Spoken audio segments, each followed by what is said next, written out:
ভোক্তাদের সরাসরি এই ধরনের সেবা দেওয়া হয়।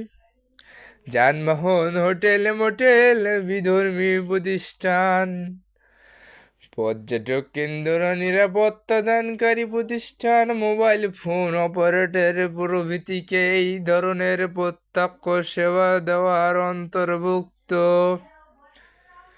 তথ্য সংক্রান্ত সেবা: দৈনন্দিন জীবনে অনেক বিষয়ে তথ্য দরকার। ব্যক্তি প্রয়োজনীয় অনুযায়ী বাজারে পণ্য চাহিদা, ধর্ম, পরিবেশ, রাজনীতিক প্রভৃতি বিষয়ে নিয়মিত তথ্য জানতে হয়।